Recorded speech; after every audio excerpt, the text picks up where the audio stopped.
morning, students. In our yesterday class, we are seeing about different essential elements of a valid offer. Let us recapitulate once again. An offer to be valid and enforceable, you have to satisfy certain conditions. That is, number one, offer may be express or implied. Number two, it must create legal relationships. In this connection, we have seen Balfour versus Balfour case law. Then third one, terms must be certain or clear. So whenever you are entering into a contract, the terms of the offer as well as terms of the contract should be clear and unambiguous. We have seen one case law, Taylor versus Portington.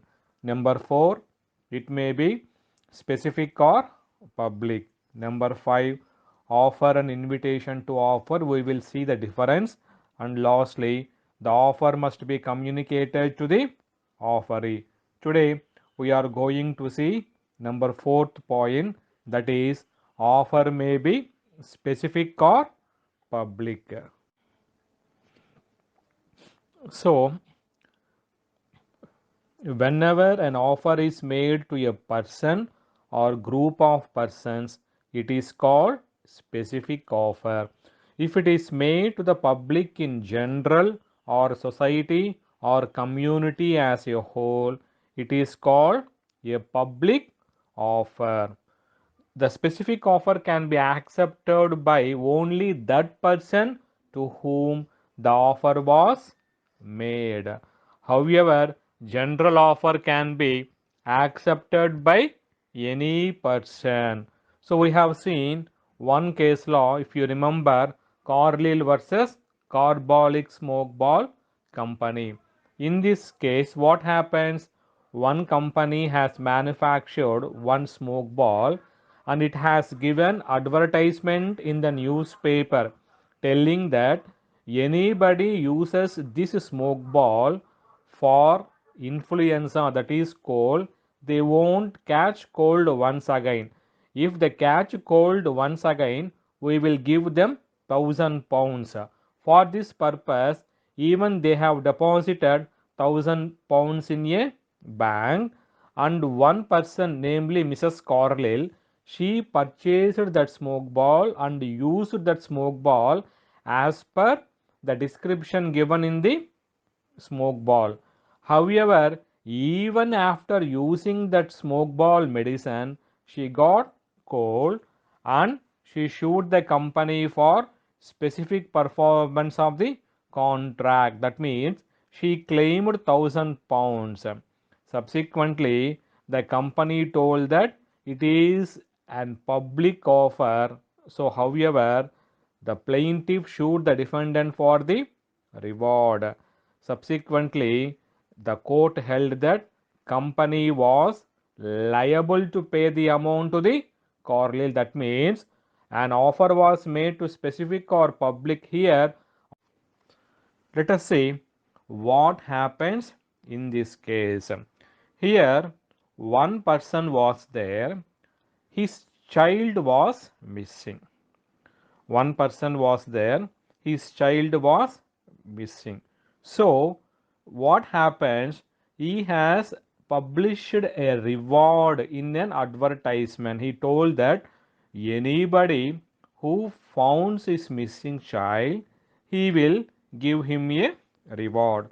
So, he has published an advertisement in the newspaper. Then one person, by seeing this advertisement, traced out the child and handed over the child to the person. Now, this person claimed the reward from that person who has published an advertisement in the newspaper. Then the father, child's father, refused to give him the reward. Subsequently, the person who found the child brought an action against the person in the court, and the court treated the advertisement as a public offer, and hence The court gave a decree that the person who found the child was entitled to claim the reward. The entire thing says that offer may be specific or general. When an offer is made to specifically certain persons or certain group of persons or certain class of persons, it is known as a specific offer. If it is made to the public in general or society or community as a whole, it is called a public offer. The offer can be accepted by the person or persons to whom it is made. That means offer may be specific or public. Once even the specific offer or general offer or public offer is accepted, subsequently it becomes a contract. Let us see some subtle differences between the general offer and the specific offer. In general offer, it is made to the public in general or society or community as a whole. Coming to specific offer, it is made to single person or group of persons. Right. General offer is made to the public in general or society or community as a whole. Specific offer means it is made to specifically one person or group of persons. Then general offer can be accepted by anyone.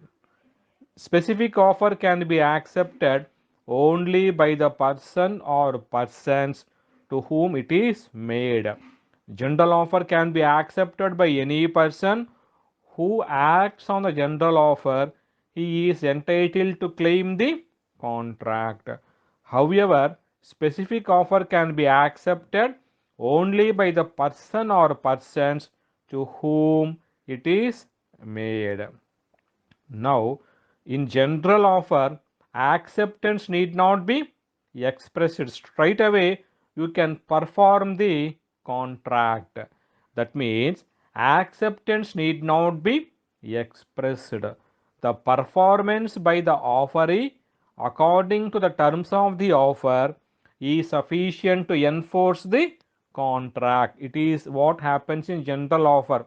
In general offer, you need not give any acceptance. Let us take the above example, Harbhajan Lal versus Harcharan Lal. In this case, what happens? One person published an advertisement. So by seeing that advertisement, straight away another person went and found the missing child. So he did not come to that person telling that I have seen your advertisement, I am going to find out your children, I will come back with the children, then give me the reward. He did not say anything. Straight away by seeing the advertisement, he can go find out the child, bring back the child and give him to that father, and he can claim the reward. That means acceptance need not be expressed, the expressed, just by performing by the offeree according to the terms of the offer is sufficient to enforce the contract. When coming to specific offer, offer must express his acceptance to enforce the contract. In specific offer, offerer must express his acceptance to enforce the contract. This is what the difference between general offer and specific offer. So in the entire thing, offer may be general or specific.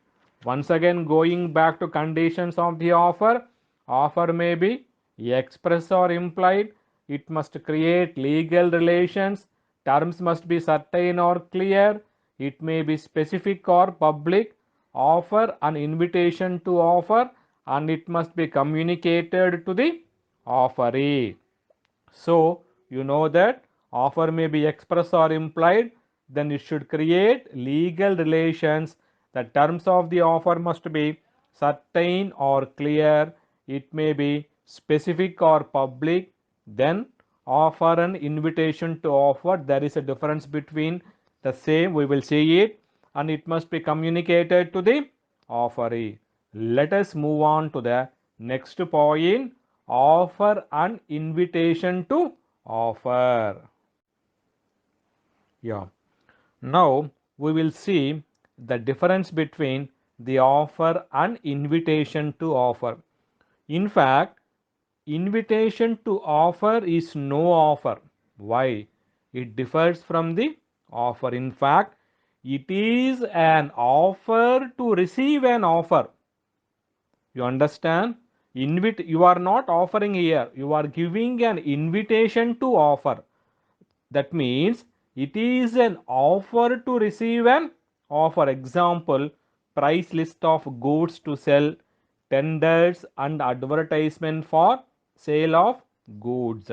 For example, you go to a big shopping mall, they will display price list of the goods, price will be there. For example, rice 1 kilo 100 rupees. It is a general offer.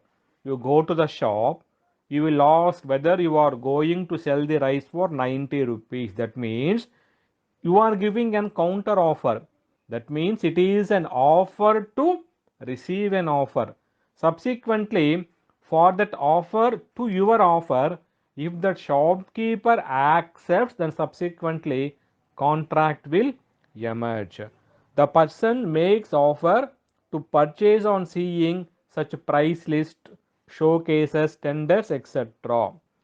A person on seeing an article, he will enter into that shop and offers to purchase them. Now, it is up to that shopkeeper to sell or refuse to sell. For example, if the shopkeeper tells, I am not going to sell you the product, then you cannot file a case against him. Why?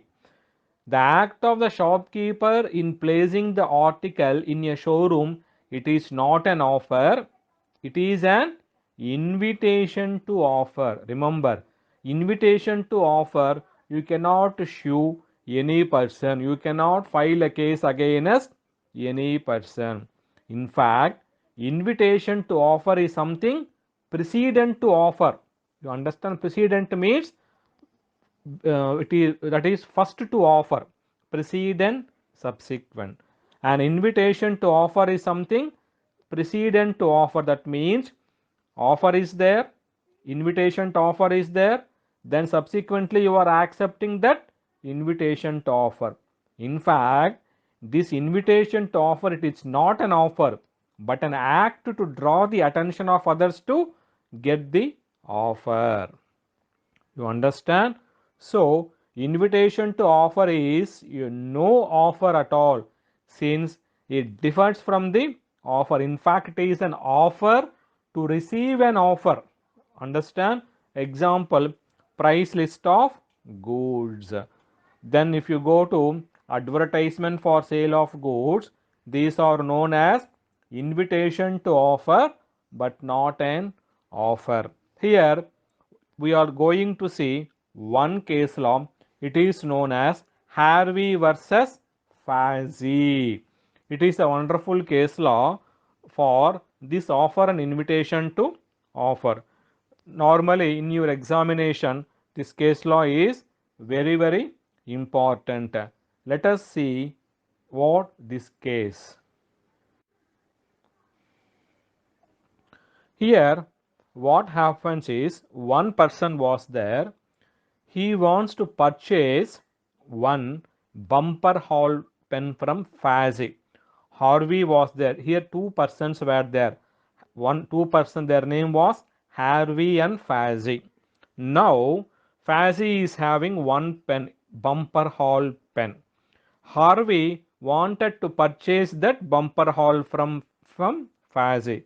Then he gave a telegram to Fazzi to communicate the price. Harvey told to Fazzi by way of telegram, I want to purchase your bumper hole pen. Please tell me the price. Then Fazzi gave a reply to Harvey telling that its price was 900 pounds. Then subsequently, Harvey again gave a telegram that he was going to purchase the pen for 800 pounds. But Fazzy never replied to that telegram. Subsequently, the bumper hall pen was sold to somebody else. Now Harvey filed a case against Fazzy for specific performance on the ground that when I gave the telegram, he told that the pen cost was 900 pounds. That means I am giving an offer, subsequently invitation to offer and contract was there. So he filed a case in the court of the law for specific performance of the suit. Subsequently, the Honorable Court held that the suit was not actionable on the ground that informing the price telegraphically is not an offer, but it is an invitation to the offer. Remember, if there is an offer and acceptance, you can go to the court for specific performance. But in case of an invitation to offer, you cannot go to the courts. Why? Invitation to offer, it is an offer to receive an offer. It's not an offer. Remember, always invitation to offer, it is an offer to receive an offer which does not emerges into a contract. If offer is accepted, acceptance is communicated, subsequently offerer fails to perform his part, you can file a case against the offerer. But in case of invitation to offer, it is up to the offerer to accept your invitation to the offer. Remember, you cannot file a case for specific performance. So now we have understood the difference between offer and invitation to offer. Invitation to offer is not an offer. It is an offer to receive an offer. Subsequently, it may be refused also. You cannot file a case for specific performance. You understand? So, example is price list of goods, tenders and advertisements for sale of goods. Right. It is an offer which is precedent to offer. It is not an offer. It is an act to draw the attention of others to get the offer. Students, I think you have understood the difference between offer and invitation to offer. In fact, let us see the difference between offer and invitation to offer. In offer, the offerer signifies his intention or willingness to enter into a contract. Offerer, he gives his intention or willingness to enter into a contract. Coming to invitation to offer, there is no such intention on the part of the offerer. Coming to offer, offer is made to get acceptance.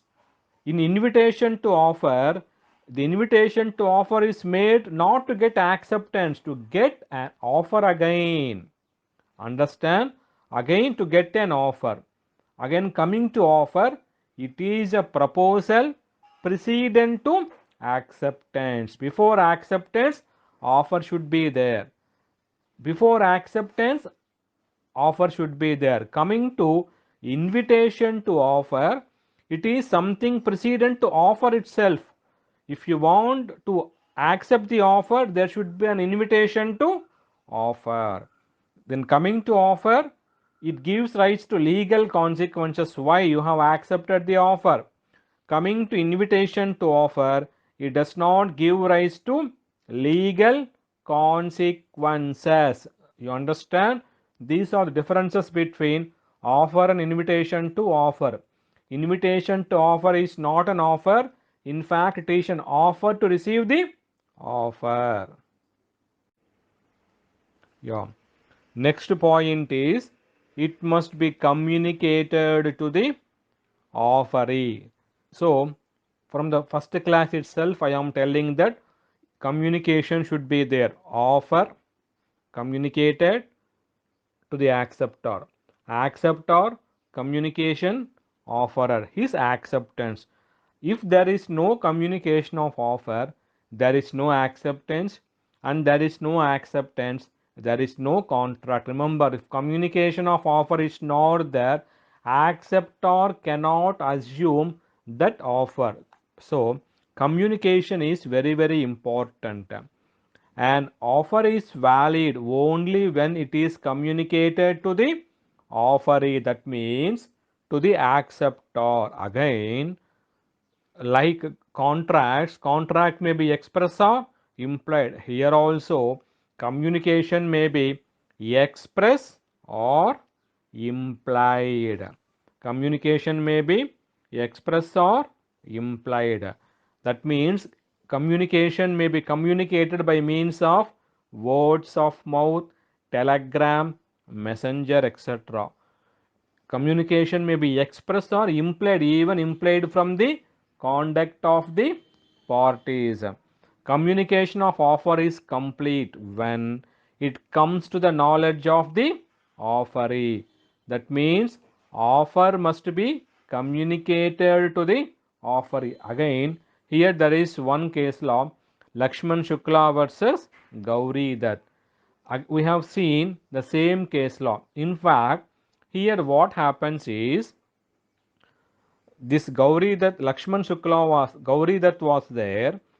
He has lost his nephew niece. Subsequently, he sent his servant in search of his missing nephew. After the servant left for finding out that nephew, he announced a reward to one who could hand over his missing nephew. Subsequently, this Lakshman Shukla never seen that advertisement. Without seeing the advertisement, he went in search of his nephew, brought him, and claimed the reward. Subsequently, Gauri Dutt refused to give.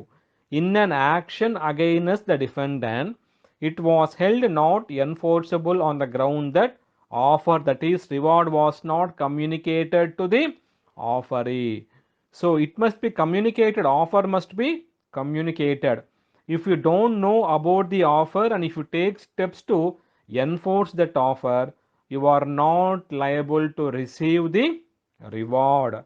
That has been enshrined in the Lakshman Shukla versus Gauri Dutt case. That means offer to be valid, it is communicated to the offeree, and communication may be express or implied.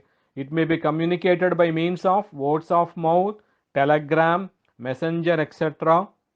And the communication of offer is complete when it comes to the knowledge of the offeree. Understand? This is the case law, Lakshman Shukla versus Gauri Dutt. Now, coming to how you are going to communicate the offer.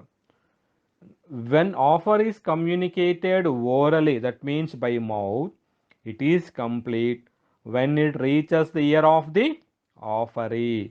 When you are communicating the offer orally, it is complete against the offerer when it reaches the ear of the offeree. If the offer is made by post, that is letter, the communication is complete when the letter reaches the offeree.